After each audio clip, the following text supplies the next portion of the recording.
Hello and welcome back to the reviews of the first run of the Russell T Davies specials.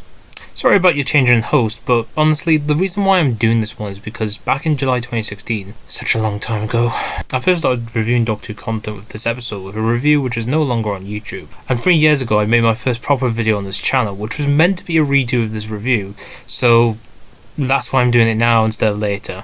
So, let's get ready to go through the Waters of Mars.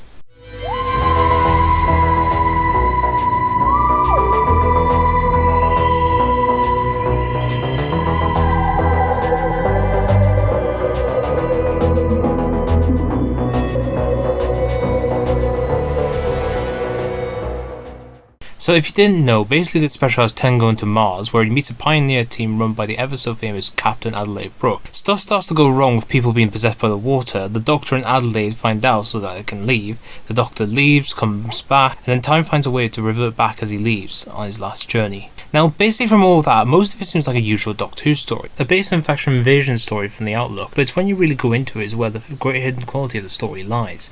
This is down to the fact that it baits you into the usual trappings to get you into the story, and then it gives you the twist that it has just to elevate this more and more when you come to think about it. This is a story which doesn't work if you separate both parts out. You need the usual half of the invasion infection to show how much the events of what happens in the first half change the events in the second of the characters and what they do. For example, you can't have the Doctor be the Time Lord victorious without him beating the crew, and that's why the setup is needed. But even then, it's not like the first half of the story is the worst or it lacks anything, as it's a fantastic infection invasion story which builds on the past attempts like The Impossible Planet, 42 and Planet of the Ood. But it's with more of a horror edge to it than the other ones that I've mentioned. You get to know the crew and the characters in a shorter time frame despite the fact that there's more time in this episode than the others. It kind of makes it more effective when you've only met them, then you get the side of them that makes you feel how much they've changed and how they'll never come back. Going through the characters, we have 10 main characters in the story, with a couple of smaller ones included in certain character scenes. If you remember the story for one thing, it has to be the stand-up performance of Lindsay Duncan as Captain Adelaide Brooke. Adelaide could have been such a boring character with a certain demeanour with traits to make her look believable, but I think with the casting of Lindsay Duncan just shows how a perfect casting choice can change the character in so many different ways. With Lindsay cast, you can see a character who's lived so long to try and find a way to find something in space, and that she doesn't really want anybody to be in her way, which is why she's got her angry demeanour. She doesn't mind having the team around her to make sure that other people are running the mission, but in the end it is her mission. Strangely, I think Peter O'Brien's Ed Gold is great as well. I think the casting again really works well. It's a character that in the end doesn't do much, but Peter makes the small character better through the performance that he does. He makes you feel the pain that every time Adelaide shoots him down with some of the orders. Ones that he knows to be followed, but he doesn't until he's overridden by Adelaide. His last scene always gets me every time I get to that part in the ending. And he was the character who had the shortest length of being a human in the episode, with mere minutes after his introduction, he becomes the first infected. But it shows to the writers in the episode itself that even before that, you can see a full character of him, of his garden sensibilities, and the fact that he was the one to mess everything up, which essentially makes this infection all his fault, but we can't have that reconciliation because by that point, he's too far gone. Whitley and Margaret King also gets a good character before she goes, despite the fact that we see her in 2 states before she's fully infected. I think thanks to Sharon's brief performance, she makes Margaret one of those characters where you wish she should have survived for much longer than she did, because once Margaret loses that humanity, she can't come back from that ever again. Tarek has a little bit longer than Andy and Margaret, but even then, unlike those two, he gets to meet the Doctor and helps a little bit before his infection, so perhaps you could see if Adelaide's intention to try and find Andy and Margaret in the biodome may have caused his death, which is sad to think about. Because I feel like he would have had a bit more to him that we didn't know, and it's a testament to the episode for making him another person which I wish we had more time to find out about. Steffi is one of those characters where again, you'd forget about without the fact she had her moments of making remarks against the other members of the crew, or basically her final scene where she's trapped and all that she does is look at the video of her 2 children and cry, because like everybody else infected on that base, they'll never have another chance to come back home and visit their family again, which makes it all the more sad when she dies. With Roman, I like his character because of the lines he's given. From the episode itself, he does seem like any other Luke Cratigan, where he's this kind of young genius hoping for more, but instead of what Luke did, which is shut everybody else out but himself, Roman's one of those characters who hope for the crew and built Gadget for the reason to help them more, because he could and it would make stuff easier for the crew. Yuri, like Roman, is one of those characters where certain lines make me like him more than you would do. That scene of him in the medical bay where he talks about his brother Mikhail, I think without that scene, you really wouldn't have a character or any other memorable moments to call him a character that you would remember, despite the fact that some of the other characters have in smaller moments. Mia doesn't actually have a big scene to herself in this episode, but I think that's fine because I think she has a lot of character moments that shows she cares about everybody, and when they get infected, you can see the pain and loss in her that everybody around her is dead, and unfortunately these are the last moments that she'll ever get to spend with them. And I think it's useful to get a character like Mia who can show their humanity like that. The Doctor is really at his best and his worst in this episode, but I think it's well justified in the fact that he didn't want to go through this event and got stuck in it. He makes a great impression on the crew, especially with his scenes with Adelaide where he unravels some of the hidden things about the character's past, because all he wants to do is to make sure that time goes right. I would talk about the Doctor more in the second half, but I want to leave that to the section of his character for the bit where I talk about the ending of the episode. Strangely enough, this episode really doesn't have a villain at all. There's nobody plotting a scheme behind anybody's back to kill anybody for money or anything.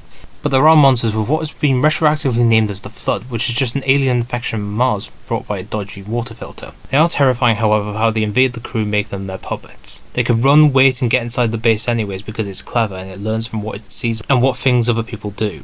At one point they do speak, and they would have spoken more in the episode for the body of Margaret Kane, thanks to the Doctor speaking in a native language of ancient Old Martian. But I'm glad it was removed from the final episode because it makes them more effective that we don't have a speaking monster, and then once you've been infected, you lose something so precious as speech. If I were to pick a favourite moment for the episode, it would actually not be a one that you're thinking of. It has to do with after the Doctor and Adelaide escape from the biodome. They run for the corridors, find Gadget, and the Doctor uses the sonic and they zoom off into the central dome. It's a very simple scene of the Doctor being chased by the monsters, but I think it works for the elements that are put together, such as the Doctor and Adelaide taking the moment seriously. Because in the other tunnel scenes, the Doctor is either talking to Adelaide, like he's trying to make a friend out of her, or they're sharing a joke about how bikes should be used in the tunnels.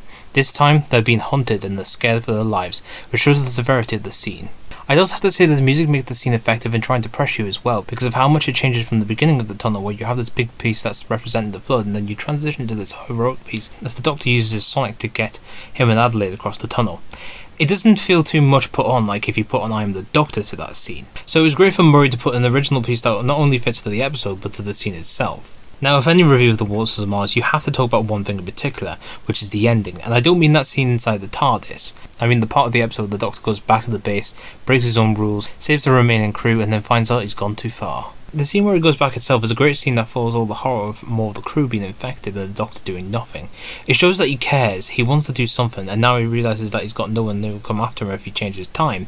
He can do what he wants, and he goes back to save them. Following that, you get this great scene of the Doctor, Adelaide, Yuri and Mia have to fight against time trying to keep everybody in track and then them running out of time thanks to Adelaide. David and Lindsay really play it off well. I think that if they played it very differently, it worked as well as it did because of David's powerful anger and Lindsay's trial to fight him. Just as everything they do in that scene, I wouldn't want to change anything of what they ended up doing.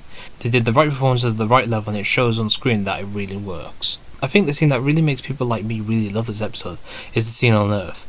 I think it was great for Adelaide to go up and challenge the Doctor's beliefs on how saving her was the wrong decision, and thanks to him, she has to do the right thing and make herself correct time in a way, correct the Doctor before he tries something else. It gives Ten the time to correct his mistake, and without the performances that were given previously, I don't think it would have worked at all. However, the one thing that doesn't really work in the scene is the ood in the snow. Sure, it shows them that they're warning of his death, but it looks a bit silly when you come to think about it. The Doctor is worried for his life, and yet the reason he's doing that is because an ood popped up and he thought that they had gotten to him. It's just a bit silly when you come to think about it. But it does end on a great little scene in the TARDIS, which was played so well by David, only saying one word.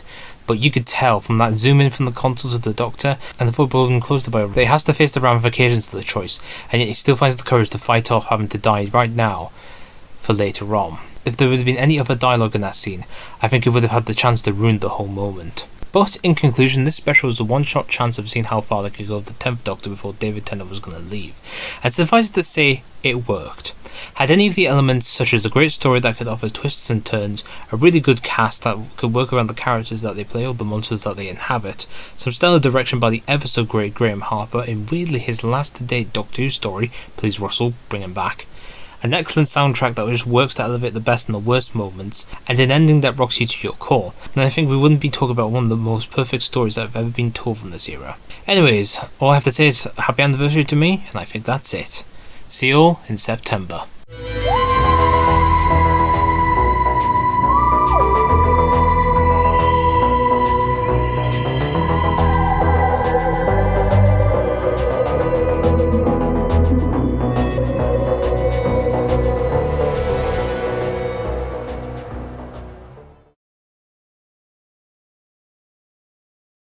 Be seeing you, my friend.